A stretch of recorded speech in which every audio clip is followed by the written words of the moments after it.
Welcome to my channel. Without further ado, let's jump right into it. I'll never forget the night I came home and found something that still makes my skin crawl. It started like any other night. I came home late, just wanting to crash on the couch and call it a night. The house was quiet, like always, and nothing seemed off at first. I tossed my keys on the table, kicked off my shoes, and started heading to my room. That's when I saw them. Muddy footprints.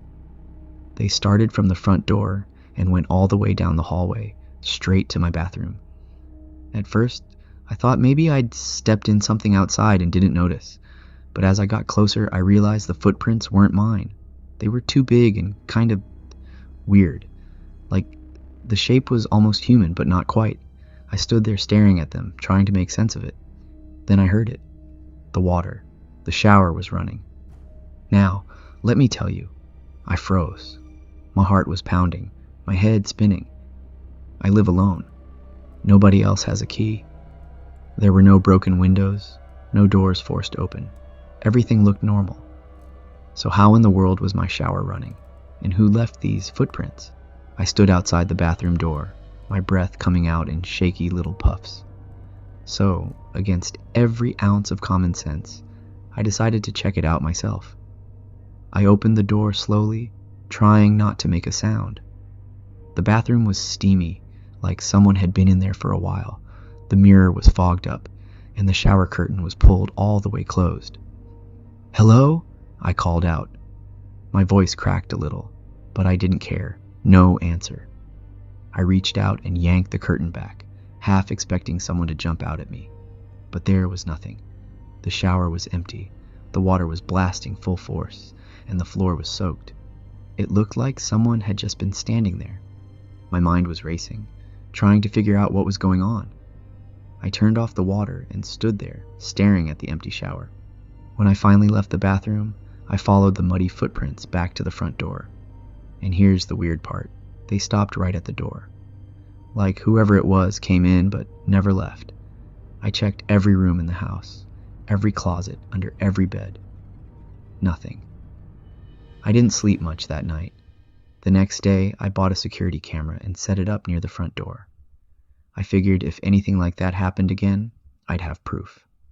For weeks, nothing weird happened, and I started thinking maybe I'd imagined the whole thing. But then, a few months later, it happened again. I came home late after a long day, tired and ready to collapse. I walked in, threw my keys on the table, and kicked off my shoes like always.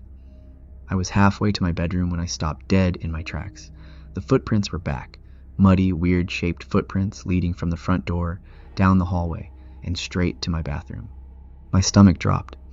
My hands started shaking. This couldn't be real.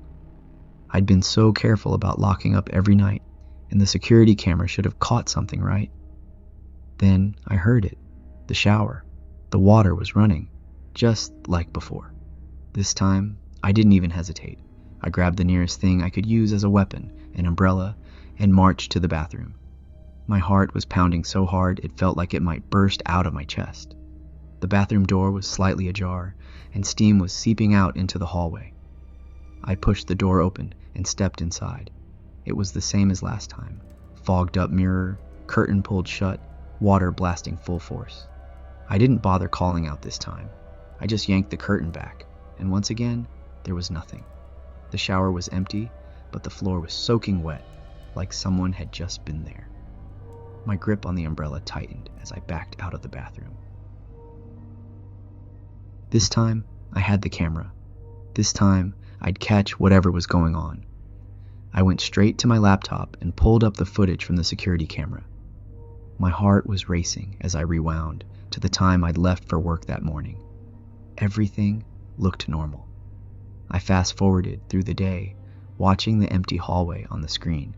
Then, I got to the moment when I came home. There I was, walking through the door, tossing my keys on the table, kicking off my shoes. But here's the thing, there was nothing else. No one came in, no muddy footprints, no shower turning on. It was like nothing had happened. That night, I didn't sleep at all. I stayed up, watching the footage over and over, trying to figure out what I'd missed. but there was nothing. And then it happened a third time. This was a few weeks later. I came home from work, already tired and ready to crash. But the second I walked through the door, I knew something was wrong. It was too quiet. You ever walk into a place and just feel like you're not alone?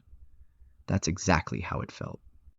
I walked down the hallway, and there they were again, the same muddy footprints, leading to the bathroom. My heart was pounding so hard I could hear it in my ears. I didn't want to go in, but I had to. I had to know. The shower was running, just like before.